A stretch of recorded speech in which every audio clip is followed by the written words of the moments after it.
siap untuk nanti belajar bersama kayak gitu. Selepas dari Ramadan dan kemudian Idul Fitri ya. Dari kami juga, saya dan juga teman-teman dari goodpeople.id juga mengucapkan minal aidin wal faizin, mohon maaf lahir dan batin untuk teman-teman semua ya, yang alhamdulillah pada Ramadan tahun ini ya, kita ada satu program untuk memberikan bingkisan lebaran gitu untuk teman-teman kita yang membutuhkan, anak yatim, penghafal, dan juga pengajar Al-Quran yang juga sudah kita distribusikan. Alhamdulillah terkumpul sekitar 15 jutaan ya, yang dikonversi menjadi 150 paket ya, parcel gitu. Oke, teman-teman semua itu, dan juga mungkin nanti dari goodpeople.id juga akan mengajak teman-teman semua untuk kembali bergabung untuk terlibat ya dalam beberapa program-program kita ke depan kayak gitu. Dan untuk teman-teman yang sudah berdonasi juga kayak gitu, pendaftarannya ya semoga menjadi amal jariah ya untuk kita semua gitu. Dan setelah itu semua ya mari kita mempersiapkan diri ya teman-teman. Langsung saja kita ke topik utama kita berkaitan dengan konten ya, nanti juga akan dibersamai oleh salah satu pemateri yang luar biasa ya. Dia soal co-founder ya dari Konten Academy ya, yang kesehariannya juga ya berkaitan dengan konten kayak gitu, sosial media, Instagram dan lain-lain ya seperti itu. Nah, nanti kita akan belajar banyak dari beliau ya. Ini sudah hadir Mas Aziwan Saka ya. Halo Mas Aziz. Halo, suaranya kedengeran nggak ya? Kedengeran. Oke, sehat ya Mas Aziz? Sehat. Alhamdulillah sehat. Alhamdulillah. Oke, langsung saja mungkin ya untuk pemaparan materinya. Nanti teman-teman silakan didengarkan ya, disimak. Mungkin nanti ada pertanyaannya ya bisa disiapkan, nanti kita diskusi di akhir ya setelah nanti pemaparan dari Mas Aziz kaitan dengan dunia konten lah seperti itu. Oke, langsung saja kepada Mas Aziz ya, waktu dan tempatnya saya persilakan. Oke, ya. Coba saya share screen dulu ya. Kalau misalkan nggak kelihatan nanti dikasih notis saja. Kelihatan nggak ya? Kelihatan. Oke, siap.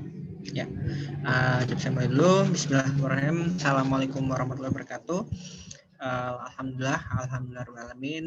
Kita masih dipertemukan dalam keadaan sehat walafiat.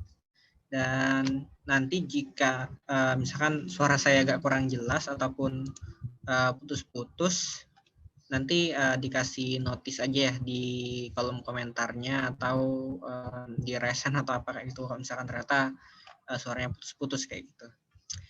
Oke, ya. Oke, ini materi yang udah ya sering banget sih kalau kita ngomongin tentang konten, kemudian tentang dunia sosial media dan sebagainya. Ini kayaknya udah jadi kehidupan sehari-hari sih mungkin ya. Kayaknya itu hampir semua anak muda sekarang itu juga udah punya sosial media, bahkan punya HP Android atau smartphone kayak gitu. Dan rata-rata mereka kalau mereka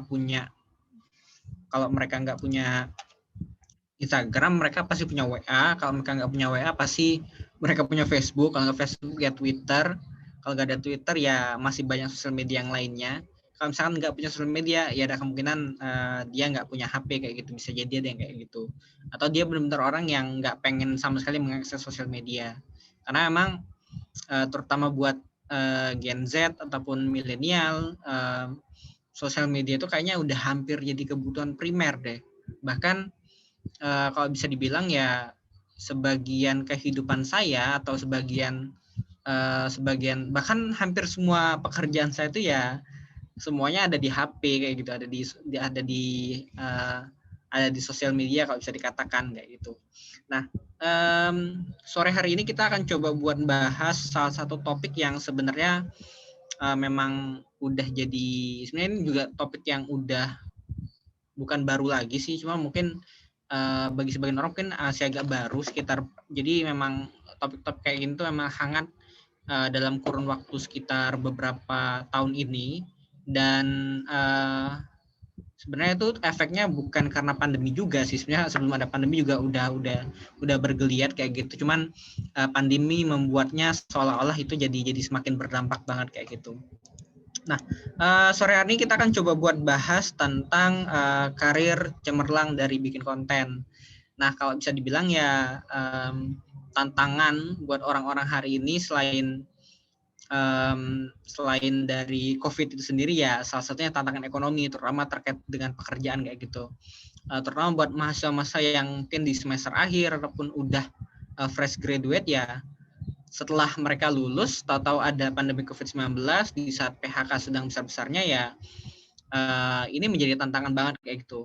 Nah, cuman mari kita coba buat diskusikan, kita coba buat renungkan, ada nggak sih solusi dari permasalahan itu kayak gitu. Jangan-jangan ternyata solusinya ada, cuman kita nggak mau mengulasnya lebih jauh aja kayak gitu. Oke, sore hari ini kita akan coba buat bahas lebih mendetail terkait karir cemerlang dari bikin konten kayak gitu. Nah, ini sedikit profil saya. Ya, nama saya Ziwan Saka. Ini foto tahun 2017, jadi sangat beda banget sampai sekarang ya. Kemudian saat ini aktif sebagai content writer di Lakun Studio, kemudian CEO juga atau co-founder juga dari Content Academy, dan saya juga nyambi juga di manajer Prime of Qatar kayak gitu. Nah, kemudian sekitar beberapa hari atau beberapa minggu yang lalu, pas lagi rame-ramenya kasus babi ngepet, saya ngutip salah satu konten atau feed Instagramnya di Instagramnya Raditya Dika kayak gitu. Sindirannya unik banget kayak gitu, unik dan ini jadi semacam apa ya, jadi semacam refleksi kayak gitu. Jadi kurang lebih bunyinya adalah zaman udah berubah, orang dari rumah aja bisa kok punya uang. Gig ekonomi adalah pola kerja baru di mana orang nggak perlu ngantor tapi cukup menukar keahlian mereka dengan uang. Kemudian ada yang jadi ilustrator freelance, kliennya dari luar negeri. Ada yang jadi konsultan, modal Zoom meeting seharian. Ada yang jadi maklar, tinggal hubungi pembeli dan penjual. Ada juga yang jadi YouTuber, ada juga yang jadi trading saham. Dan teknologi membuat itu semua terjadi. Bekerjalah dengan cerdas sampai tetanggamu mengira kamu memelihara babi ngepet kayak gitu. Jadi ini stigma yang sering banget kayak gitu, bahkan di kalangan masyarakat umum kayak gitu. Jangankan mungkin generasi ibu-ibu, kemarin kan kasus yang babi ngepet itu yang membuat ramai itu adalah ya ada ibu-ibu yang menuduh salah satu tetangganya kelihatan nganggur kayak gitu, tapi uangnya banyak. Wah, ini sedikit melecehkan para freelancer sebenarnya gitu, sedikit melecehkan saya juga kayak gitu sebenarnya. Jadi ternyata banyak banget orang-orang itu yang belum tahu terkait ternyata dari rumah itu tuh bisa ngasilin uang loh kayak gitu. Bahkan salah satu teman saya jadi penulis di suara.com, gajinya udah di atas UMR, malahan ngantornya cuma 3 kali seminggu, sisanya di rumah, dan ya udah kerjanya nyantai gitu dari rumah. Tetangganya mungkin akan mengira ya ini beneran ikut pesugihan nih, ikut babi ngepet dan sebagainya kayak gitu. Nah, cuman kalau kita ulas lebih jauh ternyata pola perubahan ini udah terjadi sekitar beberapa mungkin udah beberapa bulan yang lalu atau beberapa tahun yang lalu kayak gitu. Kita coba buat geser ke slide selanjutnya. Nah, oke, bentar. Nah, ini sedikit gambaran bagaimana profesi hari ini dan sekitar beberapa tahun yang lalu itu berubah kayak gitu. Sekitar 10 tahun yang lalu mungkin orang-orang mungkin para orang tua kita ya, para orang tua kita akan menganggap bahwa yang namanya profesi, yang namanya pekerjaan itu ini loh. Jadi seorang guru, jadi seorang insinyur, jadi seorang direktur perusahaan, atau jadi seorang koki, jadi seorang dokter gitu, atau jadi arsitek dan sebagainya. Itu loh yang namanya pekerjaan kayak itu. Bahkan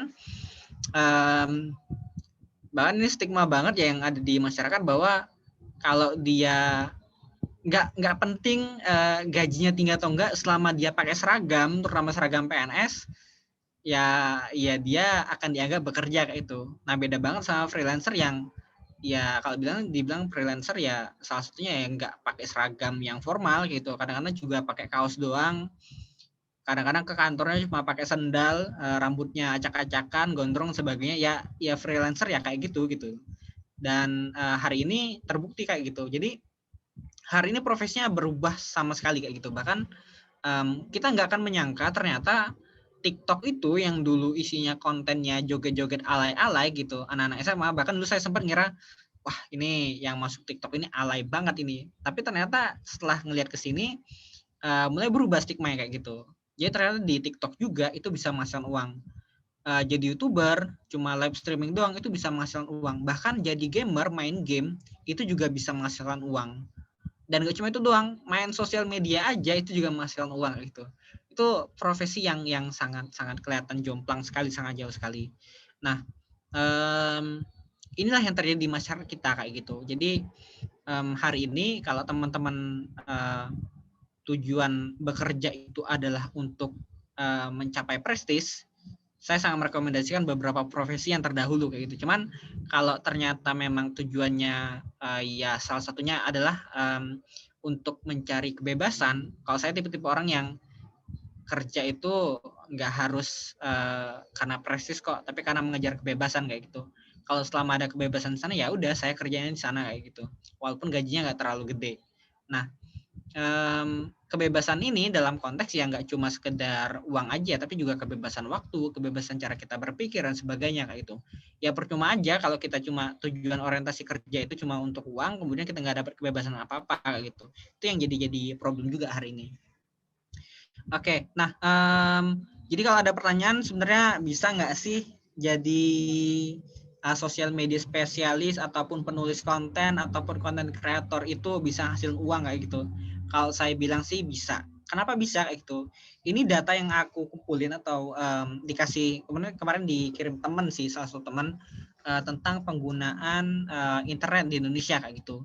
Jadi ternyata pengguna internet di Indonesia itu ada sekitar 202,6 miliar kayak gitu. Kemudian yang aktif di sosial medianya adalah sekitar 170,0 miliar.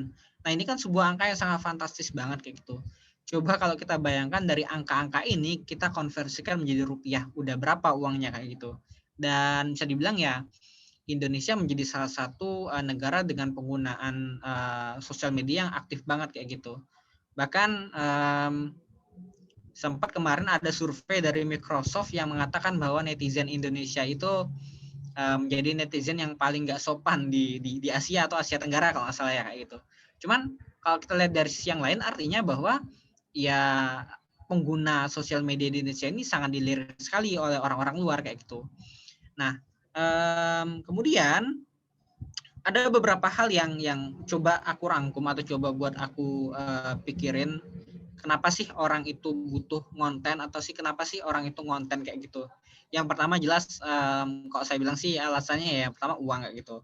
Karena dari angka yang sekian tadi bayangin aja kalau dari penggunaan sosial media yang aktif dari 200-an miliar kayak gitu, kemudian kita konversikan dengan menjual barang-barang kita kayak gitu itu berapa yang bisa dihasilkan oleh kita kayak gitu. Kemudian ada juga yang menjadikan itu sebagai hobi. Nah, mungkin orang yang tipe-tipe ini ya tipe-tipe orang yang sangat ya punya hobinya traveling, hobinya jalan-jalan kayak gitu. Hobinya jalan-jalan dan sebagainya atau makan-makan, ya mereka menjadikan sosial media itu sebagai salah satu ajang buat mendokumentasikan kegiatan mereka gitu. Kalau tanya emang ada kegunaannya ya traveling kayak gitu, kemudian makan-makan kayak gitu di foto, kemudian didokumentasikan? Kalau saya bilang sih ada. Kenapa kayak gitu? Karena hari ini orang untuk melamar kerja itu nggak cuma dilihat dari segi portofolio di ijazahnya atau apa yang, tapi sosial medianya juga dilihat kayak gitu. Kasusnya kayak gimana? Kasusnya kemarin dari salah satu teman saya, ini juga kita bahas di acara konten akademi kemarin di live free webinarnya kemarin. Memang ketika dia melamar di perusahaan tersebut atau di suara.com kemarin itu memang salah satu yang dilihat adalah portofolio dia di Instagram kayak gitu. Jadi dia adalah orang-orang yang ya mungkin ya tipe-tipe orang yang suka jalan-jalan, kemudian memfoto kegiatannya, dikasih caption kayak gitu, dan mungkin para redaktur di sana tuh melihat, oh anak ini cocok nih buat jadiin salah satu staff di Sora.com gitu, dan akhirnya dia keterima kayak gitu. Dan kalau bisa saya bilang sih nggak cuma di Sora.com sih, tapi di beberapa event-event nasional juga, bahkan salah satunya seperti di eventnya Borobudur Internasional kayak gitu, festival, itu juga dia diundang buat meliput ke sana kayak gitu, dan bayarannya dalam sekali liputan kayak gitu ya bisa lumayan lah kalau kayak gitu. Bahkan di beberapa event-event yang lain dia juga sering banget gitu diundang. Jadi hari ini teman-teman itu kalau bikin konten itu juga bisa secara nggak muluk-muluk, nggak harus pakai ruang audio yang keren ataupun mic podcast yang mahal kayak gitu. Jadi bahkan dengan bermodalkan HP, bermodalkan Instagram, teman-teman udah bisa mulai konten kayak gitu. Itu yang alasan yang kedua ya. Kemudian yang ketiga, ada orang-orang yang mungkin menjadikan sosial media itu sebagai sebuah kebutuhan ataupun konten sebagai sebuah kebutuhan. Kenapa? Karena konten itu atau dunia sosial media itu sangat dinamis banget kok saya bilang kayak gitu. Contohnya apa Mas? Contohnya adalah teman-teman memperhatikan nggak sih kalau ternyata lagu-lagu yang viral di TikTok antara bulan pertama dengan bulan kedua sampai bulan ketiga bisa jadi sangat berbeda banget kayak gitu. Lagunya aja viral-viralnya berbeda-beda gitu, dan ya sangat dinamis banget lah perubahannya. Jadi memang ada yang mungkin orang memperhatikan itu sebagai sebuah cara mereka menyusun strategi tentang marketing dan sebagainya. Jelas mereka perlu memperhatikan traffic tersebut kayak gitu. Dan selanjutnya juga ada orang yang mungkin menjadikan sosial media itu sebagai acuan buat melihat tren yang berkembang sekarang kayak gitu. Kita nggak bisa memungkiri bahwa sosial media itu jadi salah satu ladang orang-orang buat bertukar pikiran atau bertukar ide kayak gitu, baik itu dari di dalam negeri sendiri ataupun di luar. Kemudian yang selanjutnya yang terakhir adalah ada orang-orang yang juga yang kemudian menjadikan konten atau sosial media itu sebagai tempat untuk bisnis atau brand. Nah, ini udah sering banget di beberapa brand-brand terkenal, di bahkan aku ngeliat kemarin di salah satu kontennya salah satu BUMN pemerintah Waskita, itu kan saya sempat kemarin kaget banget di Instagramnya Waskita kemarin. Itu kan akun pemerintah yang notabene-nya itu pasti konten-kontennya ya kaku, kemudian formal sebagai. Ternyata setelah saya cek kontennya kocak-kocak gitu, ada yang lucu, ada yang serius, ada yang rada-rada gombal dan sebagainya kayak gitu. Ternyata ya mungkin itu jadi salah satu cara mereka buat mencitrakan Waskita itu sendiri kayak gitu kepada masyarakat kayak gitu, bahwa mereka adalah brand yang humble, brand yang dekat dengan masyarakat kayak gitu.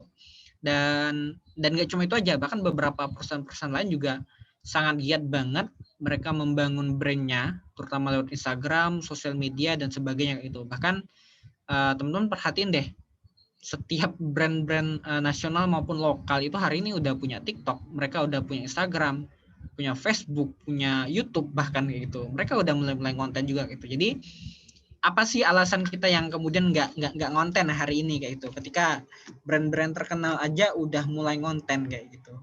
Nah kemudian kalau ditanya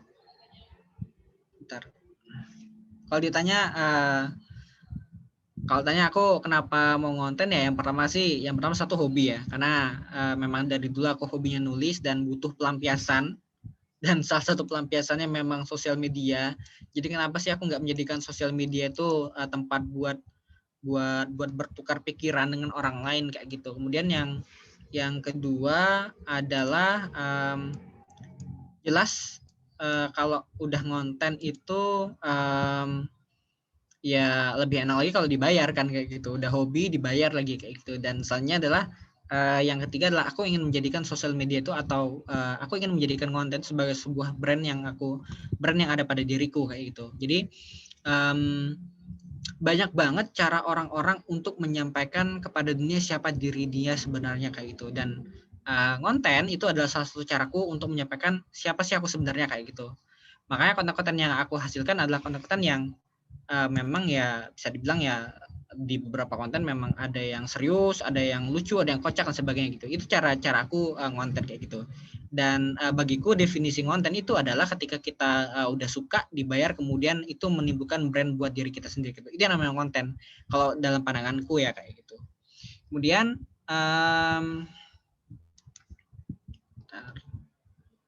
kemudian apa sih yang harus kita lakukan kalau kita udah ngomongin dunia konten kreator dan sebagainya? Yang harus dilakukan pertama kali kalau menurutku adalah ya udah mulai ngonten kayak gitu. Mulainya dari mana? Yang pertama, kita mulai dengan konten yang paling kita sukai atau paling kamu sukai kayak gitu. Karena saya adalah orang-orang yang menyukai topik-topik sejarah dan sebagainya, ya udah saya konten tentang sejarah kayak gitu. Kalau kamu tipe-tipe orang yang suka ngontennya tentang financial planning ataupun tipe-tipe orang yang suka ngonten tentang psikologi kayak gitu, ya udah kamu ngontennya di sana kayak gitu. Apalagi yang sekarang rata-rata mayoritas orang-orang yang suka ngonten ini mahasiswa kayak gitu. Ya udah dia ngonten sesuai dengan bidang keahliannya dia tersebut kayak gitu. Dan yang kedua, kalau setelah menemukan topik nih yang dia sukain adalah yang kedua adalah konsisten. Satu hari itu kalau saya sering nge-training beberapa orang-orang itu adalah fokus satu hari buat ngeposting satu konten kayak gitu. Dan biasanya konten itu lebih sering sih memang di Instagram gitu, karena di Instagram jauh lebih mudah dibandingin aplikasi yang lainnya. Dan selanjutnya, perbaikan secara terus-menerus. Ingat teman-teman sekalian bahwa dunia konten itu sangat dinamis banget, sangat berubah-ubah banget kayak gitu. Hari ini kita bisa menganggap bahwa konten ini viral, bisa jadi bulan depan konten ini nggak viral lagi gitu. Jadi perbaikan secara terus-menerus, evaluasi secara terus-menerus ini sangat penting banget kayak gitu. Yang selanjutnya belajar dan riset. Coba buat mempelajari banyak ilmu-ilmu yang udah ada. Cara bikin konten di YouTube, Instagram, sebagainya, itu udah banyak banget ilmunya di Instagram, kemudian di YouTube juga udah banyak banget orang yang mengulasnya kayak gitu. Jadi teman-teman itu udah punya banyak banget fasilitasnya gitu. Atau kalau misalkan ternyata itu nggak cukup, teman-teman juga bisa coba buat ikutan e-course ataupun kayak sekarang ya ikutan workshop juga bisa kayak gitu. Itu jadi salah satu tempat teman-teman buat belajar. Dan yang selanjutnya coba riset apa sih konten saya yang viral kayak gitu, apa sih konten saya yang paling banyak disukai orang kayak gitu. Jangan-jangan di satu sisi kita memang suka nih sama konten yang kita buat, tapi ternyata orang lain nggak suka nih. Nah ini yang perlu kita coba buat kita cek lagi kan kayak gitu. Kita perlu memvalidasi sebenarnya target audiens kita atau target peserta kita itu sebenarnya suka nggak sih sama konten yang kita buat kayak gitu, atau jangan-jangan nggak suka nih. Nah ini yang perlu dicek lagi gitu. Jangan sampai konten yang kita buat itu justru terlalu egosentris. Kenapa saya bilang egosentris? Ini udah banyak banget kayak gitu yang dilakukan gitu. Jadi beberapa konten-konten kita kadang-kadang ya memang konten buat intinya buat diri kita banget kayak gitu. Ada memang kayak gitu, dan aku pun sempat mengalami hal-hal yang kayak gitu. Dan it's okay sebenarnya kalau di awal yang kayak gitu egosentris itu nggak masalah. Yang penting coba buat dikurangin aja tiap harinya gitu. Dan yang kedua adalah coba buat teliti sih sebenarnya apa sih konten yang disukai oleh orang-orang kayak gitu. Jangan sampai ya tadi konten kita yang kita hasilkan ternyata egosentris banget. Kalau udah egosentris itu akan sangat susah banget buat berkembang, dijamin deh kayak gitu. Dan yang terakhir adalah lakukan secara berulang-ulang kayak gitu. Coba buat riset lagi, kemudian coba buat dicek lagi apa aja sih konten-konten yang kita sukain, kemudian konsisten satu hari itu posting satu konten, kemudian dilakukan banget perbaikan secara terus-menerus setiap harinya, kemudian coba belajar dan riset dan lakukanlah itu berulang-ulang kayak gitu. Nah kemudian yang selanjutnya adalah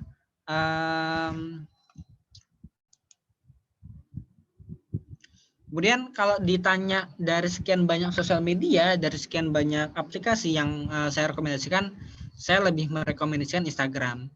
Kenapa Instagram? Karena dari segi pengelolaan konten, Instagram itu jauh lebih mudah dibandingkan aplikasi yang lainnya kayak gitu. Dan kalau YouTube ya kita standarnya memang harus butuh audio yang bagus, kemudian butuh ruangan yang menurut saya juga oke juga gitu, dan penerangan juga yang oke juga gitu, dan editingnya juga harus ya harus lumayan lah kayak gitu, bagi saya kayak gitu. Dan itu berkebalikan banget sama Instagram. Kalau Instagram ya sebenarnya cuma modal HP doang, kita udah bisa ngonten kayak gitu di Instagram. Dan mudah banget lah. Jadi kalau saya memandang sih jauh lebih bisa istiqomah kalau kita itu ngontennya lewat Instagram deh. Coba aja deh kalau dibilang dibandingkan aplikasi-aplikasi yang lainnya. Ini bukan berarti saya menjelek-jelekan para YouTuber ya yang ngonten di YouTube atau sebagainya kayak gitu. Cuman kalau saya sarankan kalau pengen memulai dari nol banget, mulai aja dari Instagram dulu, karena hari ini ya apa-apa orang kalau pengen mencari data diri ya salah satunya memang di Instagramnya itu kayak gitu. Dan alasan yang selanjutnya adalah setelah saya cek memang dari hasil penelitiannya bahwa Instagram itu menjadi aplikasi dengan penggunaan terbesar ketiga di Indonesia kayak gitu. Di urutan pertama apa? Di urutan pertamanya ada YouTube, keduanya ada WhatsApp, tiga ada Instagram, empatnya ada Facebook. Cuman kalau teman-teman perhatiin lagi ternyata dari sekian banyak aplikasi ini ternyata dari urutan kedua sampai urutan keempat itu diduduki oleh para ya kalau bisa saya bilang sih satu holding atau satu perusahaan yang sama dari Facebook kayak gitu. WhatsApp sekarang yang punya Facebook, kemudian Instagram juga punya Facebook, kemudian Facebook ya punya Facebook juga gitu. Dan di urutan yang selanjutnya ke-6 ada Facebook Messenger yang punya Facebook juga gitu. Jadi ternyata kita itu nggak bisa lepas banget gitu dari yang namanya Facebook itu hari ini. Dan itu saling berkaitan banget kayak gitu. Dan ini coba hasil hitung-hitungan saya bareng tim kemarin di salah satu presentasi juga gitu. Jadi kemarin kita coba buat menyasar UMKM yang ada di Indonesia. Jadi UMKM di Indonesia itu ada sekitar 64 juta dan kita mengasumsikan bahwa dari 64 juta itu ada ya 90% atau 100% lah yang punya akun Instagram gitu. Hari ini ya setiap UMKM ya punya akun Instagram sih kalau saya rasa ya. Bahkan ya usaha kecil-kecilan pun punya akun Instagram, apalagi UMKM gitu. Sayang banget kalau mereka nggak punya akun Instagram kayak gitu. Coba deh kalau kita mengambil sebuah studi kasus, kita bisa aja menguasai sekitar 5% market dari yang udah ada kayak itu. Jadi ternyata setelah kita hitung-hitung dengan asumsi produknya sekitar 100 hingga 200 ribu dalam 1 tahun, artinya ada sekitar 640 billion jumlah uang yang mengalir perusahaan kita gitu. Dan kalau kita turunkan lagi, ternyata kalau ternyata 5% lebih gede, kalau saja kita bisa menguasai 0,5% market dari 64 juta UMKM itu, dan asumsi produk kita adalah 200 ribu ya sekitar 6,4 billion kayak yang bisa kita hasilkan kayak gitu. Di perusahaan kita itu angka yang sangat gede sekali kayak gitu. Itu kalau misalkan harga ininya, harga secara kasarnya. Dan kalau tanya ada nggak sih sebenarnya peluang banget buat teman-teman yang suka nulis konten atau konten selain dari jual-jual produk tadi? Kalau saya bilang sih banyak banget kayak gitu. Ini contoh beberapa kasus yang saya coba buat cari di salah satu situs tadi. Nanti coba saya share juga situsnya. Jadi ternyata untuk menjadi seorang content writer itu di beberapa daerah itu harga gajinya sangat tinggi banget gitu. Yang pertama ya di Batam itu sekitar 6 jutaan 1 bulannya. Di Jakarta sekitar 4.800.000, Bandung 4 juta juga. Bahkan di Yogyakarta pun 2.800.000-an 1 bulannya. Ini buat orang-orang yang UMR Jogja ngelihat angka 2,8 juta ini udah termasuk gede banget gitu untuk seorang content writer, untuk seorang penulis konten kayak gitu. Jadi dan gaji-gaji kayak gini tuh nggak cuma maksudnya secara ini kan gaji secara umumnya ya bisa jadi bahkan lebih tinggi kayak gitu. Karena yang namanya content writer itu mereka nggak cuma bisa buatin konten buat agensi atau perusahaan itu sendiri kayak gitu. Jadi sebenarnya dia juga secara keahlian bisa juga buat konten secara mandiri kayak gitu. Bahkan hari ini pun sejak beberapa bulan yang lalu saya udah coba buat mulai konten di akun Instagram saya sendiri kayak gitu. Ini kalau secara umumnya kalau di beberapa daerah-daerah tadi. Kalau di daerah-daerah yang lainnya saya rasa sih mungkin ada yang lebih tinggi juga dari ini. Dan selain dari content writer juga di sosial media, ternyata untuk gaji seorang sosial media spesialis itu juga rata-rata sekitar 4.900.000. Sosial media spesialis loh kayak gitu. Kemudian editor itu sekitar 3.800.000. Copywriter sekitar 3.900.000 dan ataupun writer sendiri itu sekitar 2 jutaan dan freelance writer itu bisa sampai 7 jutaan kayak gitu. Dan kadang-kadang mereka nggak cuma nerima jobnya dari satu orang doang, sih dari banyak orang gitu. Dan makanya jangan heran kalau teman-teman ngelihat angka-angka yang kayak gini itu, jangan heran kalau ada tetangga yang kemudian menganggap kita itu ikut pesugihan atau ikut babi ngepet kayak gitu. Ya ini angka-angka yang udah jadi hal yang lumrah banget gitu. Dan teman-teman nggak perlu takut kalau misalkan ternyata tapi kan saya kan cuma kerja di satu perusahaan doang. Hari ini tuh nyari klien itu nggak mesti cuma lewat perusahaan atau lewat agensi. Banyak banget situs-situs marketplace freelancer yang dia itu nerima juga para klien itu nggak cuma dari Indonesia tapi juga dari luar negeri kayak gitu. Jadi ada banyak banget tempat-tempat buat teman-teman nyari uang gitu. Dan yang namanya kerjaan-kerjaan freelancer kayak itu kan nggak kerjanya nggak dari kantor kadang-kadang gitu. Kadang-kadang ya dari rumah doang, dari dalam kamar, yang penting ada AC, yang penting ada internetnya, ada cemilan sebagainya, itu juga udah bisa kerja kayak gitu. Jadi ya itu bisa dibilang ya kalau saya bilang sih ngepet syar'i lah atau pesugihan syar'i kayak gitu. Itu kan kita jadi semacam apa ya? Kalau orang-orang bilang ya itu jadi kayak mungkin profesi yang orang nggak akan nyangka itu tuh bisa jadi profesi kayak gitu. Makanya jangan heran kemarin kenapa di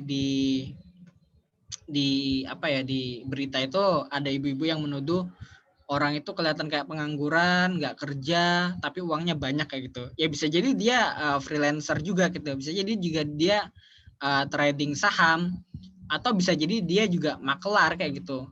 Itu hal yang mungkin banget gitu hari ini. Dan ini menjadi salah satu tantangan banget ataupun jadi salah satu, kalau saya melihat sih passion banget buat anak-anak muda sekarang. Kenapa?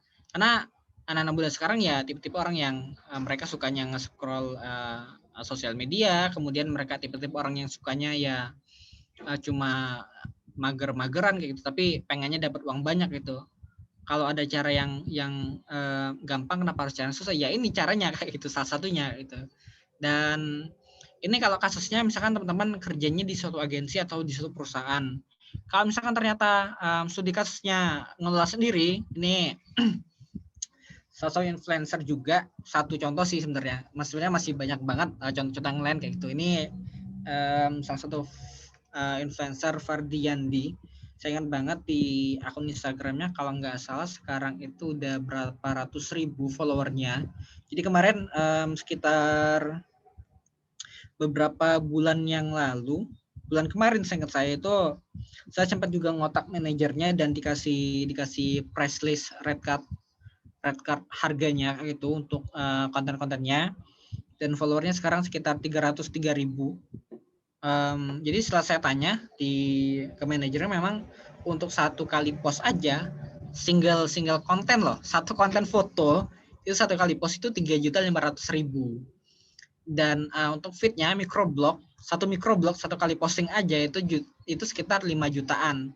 Instagram story-nya itu 750.000. Kemudian Instagram live-nya ya per jamnya 1.500.000. Kalau Instagram videonya, IGTV-nya 1 menitnya sekitar 5 jutaan kayak gitu. Ya bayangin deh dengan harga-harga yang kayak gini berapa jumlah pemasukan yang mereka bisa dapetin dalam 1 bulan. Nah, bahkan kalau misalkan teman-teman pengen coba ngundang dia di online sharing itu sekitar 3.500.000 per jamnya itu. Kalau offline ya sekitar 7.500.000-an kayak gitu. Dan angka-angka kayak ini tuh kalau saya bilang ya bisa naik lagi gitu kadang-kadang, dan mereka bisa update lagi harganya. Nah, jadi ya hari ini bisa terbuka banget peluangnya. Teman-teman itu bisa ngonten dari Instagram itu nggak perlu bayar, cukup pakai wifi gratis doang dari kantor apa gitu, itu udah bisa mulai konten di Instagram kayak gitu. Itu simpel banget kayak gitu. Dan kalau saya rasa sih sayang banget kalau teman-teman nggak mau mengambil kesempatan ini kayak gitu. hari ini setiap orang itu udah mulai ngonten, siapa aja. Bahkan nggak cuma terbatas di mereka yang bergelut di dunia bisnis ya, bahkan di dunia kesehatan, dokter, kemudian para guru. Kalau saya ngeliat sih beberapa guru-guru juga udah mulai konten juga, baik di Instagram maupun di TikTok dan sebagainya kayak gitu. Jadi rugi banget lah kalau teman-teman yang generasi muda ataupun generasi Z yang mereka entah benarnya itu adalah orang-orang yang aktif banget di Instagram, bahkan mungkin sekitar 70 hingga 80%-nya pengguna aktif Instagram itu adalah anak-anak muda. Mereka nggak memanfaatkan itu kayak gitu, dan ini bisa jadi salah satu ladang teman-teman buat investasi tentang soft skill teman-teman gitu. Bisa jadi di masa depan justru keahlian teman-teman di bidang inilah yang akan membantu teman-teman mendapatkan pekerjaan kayak gitu. Bisa jadi dari perkuliahan teman-teman itu ternyata nggak menghasilkan sama sekali, bisa jadi ya itu. Cuman saya sih sangat menyarankan buat mulai aja konten dari hari ini. Mulai dari hal simpel seperti di Instagram kayak gitu.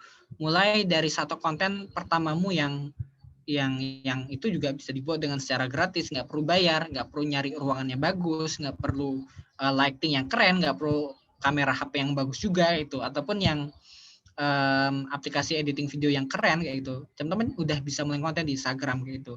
Jadi pesan saya hari ini coba aja buat mulai konten.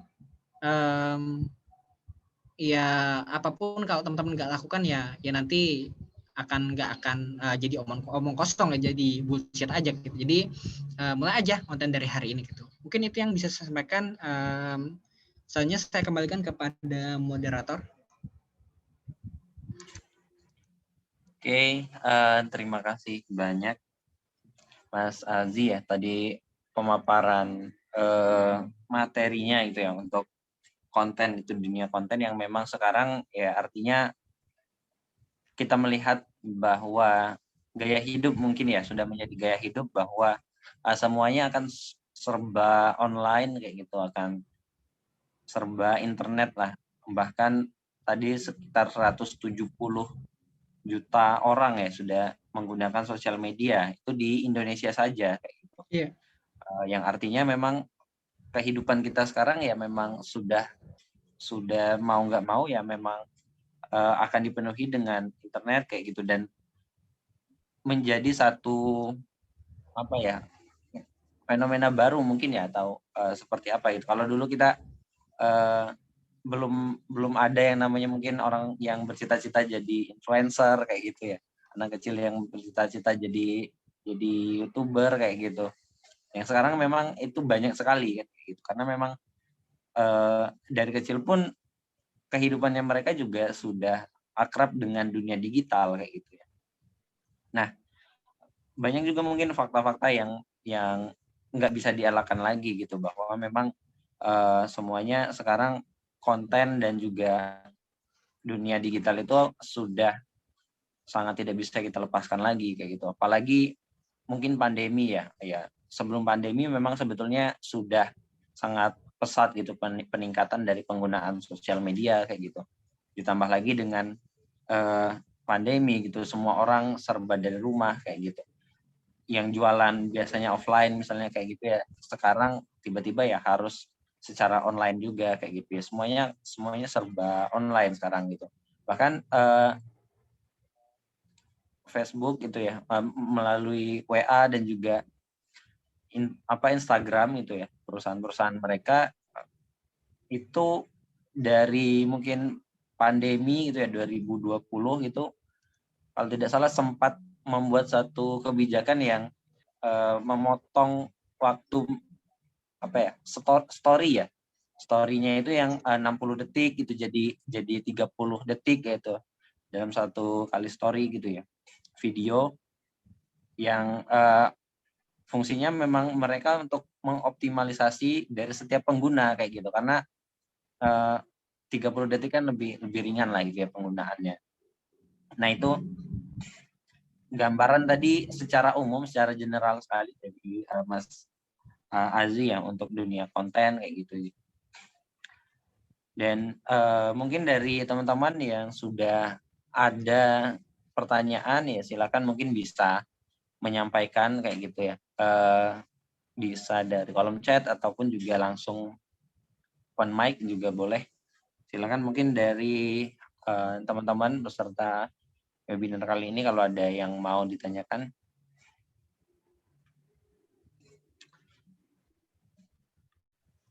Ada mungkin dari teman-teman? Oke. Dari Salsabila ya. Kak mau bertanya, bagaimana cara mengatasi kebosanan? Kalau kakak nggak mau harus mengikuti tren yang berjalan dinamis. Bagaimana cara menjaga originalitas atau gaya konten di kala tren yang selalu bergerak dinamis kayak gitu. Oke, mungkin ini dulu ya dari Salsabila dulu. Nanti kita langsung diskusi dan teman-teman yang ada pertanyaan ya silakan boleh nanti disampaikan juga gitu. Silakan Mas Aji, ini ada mungkin dua ini ya. Pertama ada yang bosan kayak gitu. Terus juga selanjutnya bagaimana cara mengatasinya, menjaga originalitasnya di tengah tren yang sangat cepat sekali mungkin berganti, bergerak dinamis sekali. Silakan Pak. Oke. Yang pertama, kalau ditanya tentang cara mengatasi kebosanan ketika mengikuti tren yang sangat dinamis, memang ya saya sih mengikuti trennya dalam artian ya memperhatikannya ya, bukan dalam artian ya mengikuti secara plek banget di 100% kayak gitu. Kalau kita berbicara tentang mengikuti tren banget, ya kita bakal ketinggalan banget kayak gitu. Kemarin baru rame aja tentang salah satu aplikasi Clubhouse yang cuma bisa dipakai di iPhone. Bahkan dalam beberapa bulan setelah itu ada sebuah ada sebuah wacana lagi kalau misalkan Twitter sama Facebook kalau nggak salah itu pengen buat aplikasi yang serupa juga gitu. Ya kalau ditanya kita bakal mengikuti tren atau enggak ya bakalan ya jelas saya nggak mengikuti secara 100% gitu. Cuman saya memperhatikannya dalam artian ya mengikutinya ya melihat berbagai perubahan yang terjadi kayak gitu. Dan saran saya sih kalau udah ada yang kayak gitu konsisten aja sama yang kita yakinin kayak gitu. Kenapa sampai saat ini saya terus menekuni dunia fokusnya ke Instagram, nggak mau mengalihkan ke yang lain? Saya akan juga buat memfokuskan ke yang lain seperti YouTube, TikTok dan sebagainya. Kalau bahasa kata Bang Ogut itu omni channel lah, kita nggak cuma membangun dari satu channel doang gitu, tapi juga channel-channel yang lainnya. Cuman sementara hari ini saya coba buat membangun di Instagram dulu dan saya nggak mau buat berpindah ke yang lain dulu sebelum Instagram saya benar-benar bisa menghasilkan atau bisa bagus menurut pandangan saya kayak gitu. Jadi ini sebenarnya masalah feeling aja sih, masalah kenyamanan. Dengan mengikuti tren membuat kita ngerasa nyaman nggak sih kayak gitu. Jangan-jangan dengan mengikuti tren ternyata kita ngerasa nggak nyaman kayak gitu. Dan ya tadi saat banyak banget orang-orang yang mulai konten di YouTube, hari ini pun saya juga mulai konten, cuma nggak di YouTube tapi di Instagram kayak gitu. Jadi ya tetap pada jalur masing-masingnya aja sih kayak gitu. Kemudian yang kedua, bagaimana cara menjaga originalitas atau gaya konten kita di kala tren selalu bergerak dinamis. Kalau saya bilang sih hari ini sih nggak ada konten yang original ya, ataupun original banget. Mungkin 50% original sih masih mungkin aja. Cuman kalau 100% original ataupun asli nggak ada. Kenapa? Karena ya orang konten itu pasti mereka punya referensinya masing-masing kayak gitu. Bahkan sekelas Agung Hapsah pun yang kalau bisa dibilang ya konten-konten iklannya keren-keren banget, dia tetap punya referensi youtuber panutan dia kayak gitu. Dan gaya konten dia bakalan terpengaruh kayak gitu. Ya samalah kayak orang-orang yang mungkin setiap harinya bergerak di bidang kepenulisan, kepenelitian, sebagainya.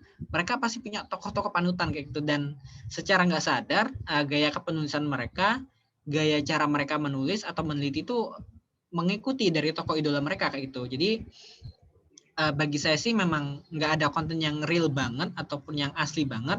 Mungkin yang 50% asli sih mungkin masih ada gitu. Cuman kalau 100% asli sih nggak ada itu. Dan ya tadi sih bagi saya sih memang tetap perlu riset juga gitu tiap harinya. Teman-teman harus mulai coba buat saran saya sih jangan terlalu memikirkan hal-hal yang berat-berat dulu ya. Mulai aja dari mulai konten dulu aja gitu. Bahkan kemarin Saya juga sempat ngajarin beberapa teman saya buat mulai konten, dan fokusan utamanya ya udah kamu tiap hari mulai buatin satu konten. Mau itu kamu niru dari konten orang lain, mau itu kamu comot dari kontenmu sendiri, hasil nulis sendiri, nggak apa-apa kayak gitu. Cuman mulai aja konten dulu, mulai dulu aja konsisten, satu konten satu hari kayak gitu. Nah setelah itu baru next step-nya adalah coba buat membuat gaya konten sendiri kayak gitu. Itu yang coba saya ajarkan kalau di konten akademi kemarin. Kemudian ini pertanyaan kedua, boleh langsung jawab nggak ya? Atau gimana?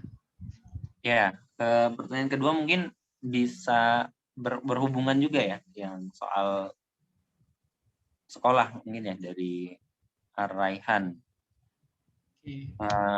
Tadi juga disampaikan kalau Mas Azi tadi fokus untuk di satu sosial media dulu gitu ya, di Instagram gitu. Tapi bagaimana kalau satu instansi gitu ya, seperti misal sekolah ini yang punya beberapa akun sosial media dan sedang ingin mempromosikan gitu ya, mengenalkan ke publik gitu.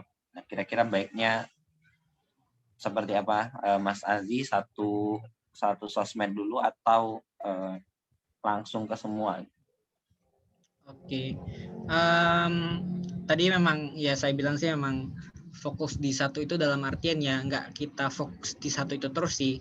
Saya pun hari ini juga udah mulai buat channel YouTube, buat TikTok juga malahan. Kalau Facebooknya udah dari lama kayak gitu. Saya buat kayak gitu. Dalam artian ya saya tidak benar-benar meninggalkan mereka. Saya tetap coba buat secara perlahan mulai meningkatkan intensitas saya. Cuman dibilang tadi di awal ya, memang ya udah kalau misalkan ternyata memang pengen fokus dulu di satu bidang, coba buat fokus seriusin konten di sana. Tapi bukan berarti yang lain ditinggalin kayak gitu. Yang lain tuh coba buat dikembangin juga secara perlahan. Cuman nggak semasif yang utama tadi kayak gitu. Jadi ya semuanya tetap dikembangin. Cuman tetap perlu dilihat prioritasnya mau yang kayak gimana kayak gitu. Kalau misalkan ternyata dalam kasusnya seperti di sekolah, coba dilihat juga dari beberapa sumber dayanya, terus buat SDM-nya, kira-kira apa sih yang paling memungkinkan kayak gitu. Karena kalau pengen buatin konten Instagram, saya sih sangat menyarankan tadi ya konten Instagram tadi. Kenapa? Karena jauh lebih mudah dibanding yang lain kayak gitu.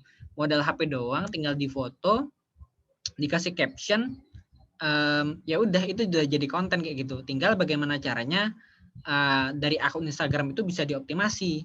Cara optimasinya gimana Mas? Cara optimasinya adalah kalau misalkan ternyata nggak bisa secara mandiri, ya udah coba buat belajar sama orang lain kayak gitu. Kalau nggak bisa belajar sama orang lain, coba buat beli e-course juga, ikutin kursus, workshop dan sebagainya kayak gitu. Dan yang pastikan kalau misalkan ikutan workshop, pilihlah workshop yang dia memberikan pendampingan secara personal. Kenapa? Karena secara personal lu bahkan saya sih sangat merekomendasikan secara personal. Kenapa? Karena memang kalau pendampingan kayak gitu kan ada banyak banget yang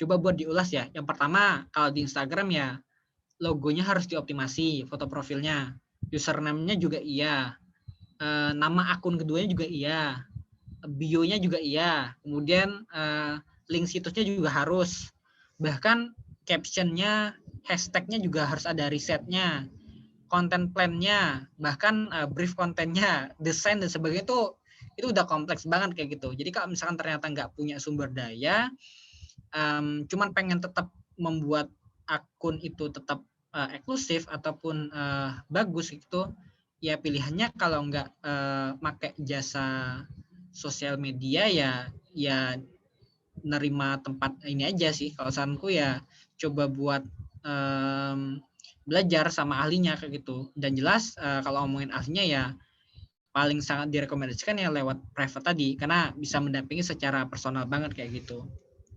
Dan sembari yang lain juga buat coba dikembangkan kayak gitu, buat coba dikembangkan TikTok-nya kayak gitu. TikTok itu kan bahkan udah jadi salah satu aplikasi konten kreator ya kalau saya bilang kayak gitu.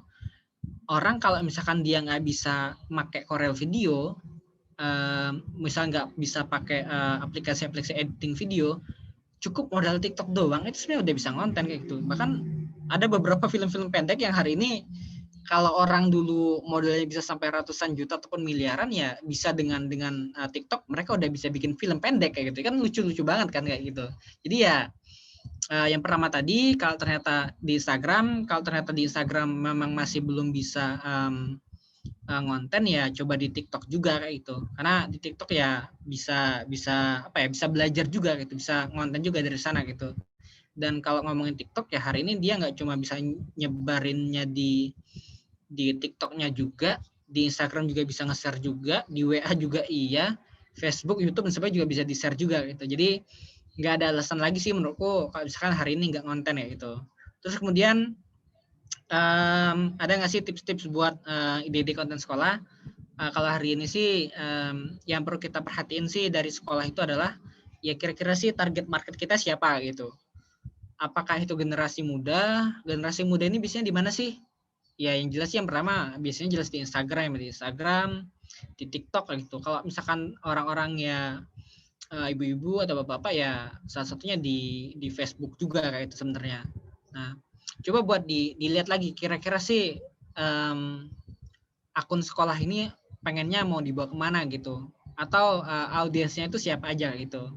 Dan paling gampang yang lain adalah dengan cara mempelajari kompetitor.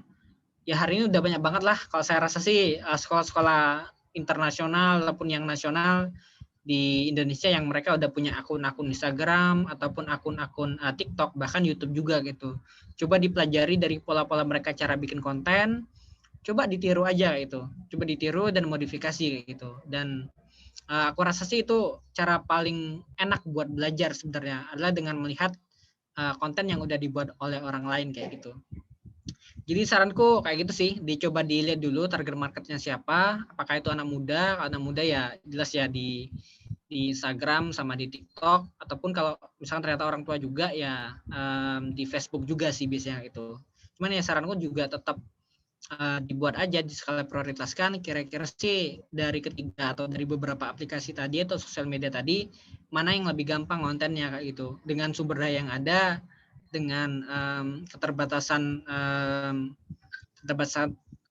dana atau sebagainya ya diprioritasin lagi gitu, kira-kira dari mana yang paling bisa efektif.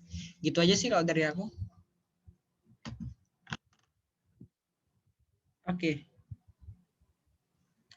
Oke, terima kasih tadi Azi ya sudah menyampaikan atas 2 jawaban dari pertanyaan teman-teman ya audiens gitu. Mungkin ya itu tadi secara instansi gitu ya. Tapi kalau mungkin nggak kita bagi misal nih kalau ada satu orang nih misalnya kayak saya itu ya, dengan kacamata mungkin pendekatan karir gitu ya Mas Azi gitu, kira-kira apa sih yang mesti saya lakukan gitu untuk biar tahu gitu yang mana atau model konten apa sih yang harusnya saya keluarkan gitu, yang saya posting itu harusnya yang seperti apa kayak gitu. Ya mungkin bukan secara instansi gitu, tapi mungkin untuk kita pribadi gitu ya, dari kacamata kita karir kita ke depan mungkin nanti melihat peluang yang besar di dunia digital ini, gimana cara kita supaya lebih relevan dan optimal gitu ya. Ya, kalau ngomongin tentang peluangnya ada atau enggak sih, setiap tempat pasti ada peluangnya ya. Bahkan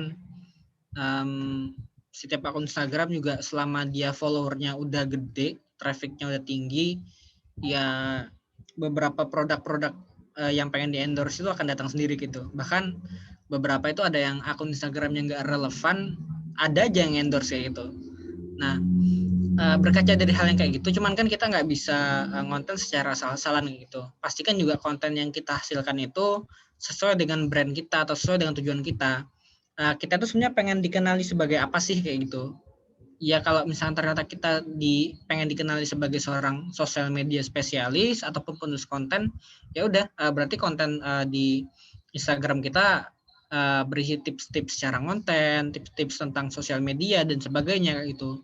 Dan kalau udah kayak gitu nanti agensi-agensi yang mungkin membutuhkan pembicara itu bisa ngundang kita secara nggak langsung ataupun yang lain-lainnya kayak. Jadi bisa datang dari mana aja sih sebenarnya karir yang kayak gitu sih menurutku. Dan kalau ternyata memang memulai dari nol itu ternyata sulit banget, ada kan orang yang mungkin saya nggak bisa nih kalau misalnya ternyata harus memulai sendirian, ya udah teman-teman coba buat belajar, teman-teman juga coba buat mungkin masuk di salah satu agensi konten kreator atau apa kayak gitu, coba buat mempelajari sistemnya, coba buat mempelajari gimana sih cara nyari klien kayak gitu, gimana sih cara bisa mendatangkan uang kayak gitu, itu yang coba dipelajari sebenarnya kayak gitu. Jadi hari ini kesempatan buat belajar tentang konten itu udah banyak banget, dan bahkan kemarin aku inget banget di salah satu lowongan pekerjaan di rumah sakit di Jogja, mereka nyari profesi sebagai konten kreator kayak gitu.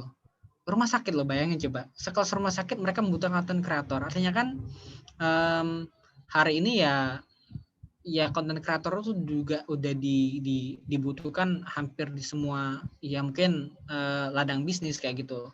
Dan kalau ngomongin dalam beberapa tahun ke depan ya bisnisnya kayak ini tetap bakalan berkembang lagi kayak gitu. Bahkan ya ini bisa jadi satu peluang aja sih menurutku ya. Selain dari beberapa profesi teman-teman yang lain tadi, mungkin juga ada yang profesinya sebagai seorang guru. Ya kalau bisa nyambi jadi konten kreator ya kenapa enggak gitu. Kalau misalnya bisa nyambi jadi penulis konten ya kenapa enggak gitu. Dan bagiku itu tadi sih, pastikan juga konten-konten yang dihasilkan bisa memberikan gambaran siapa diri kita sebenarnya gitu. Siapa kita tuh pengen dikenal sebagai apa sih kayak gitu. Itu sih kalau saran dariku ya. Oke, baik. Ya kembali lagi ya kepada diri kita ingin dikenal seperti apa, itu sebagai apa gitu. Jadi memang kalau melihat seperti itu nggak ada konten yang memang spesifik atau pasti untuk jadi viral, bagus kayak gitu ya.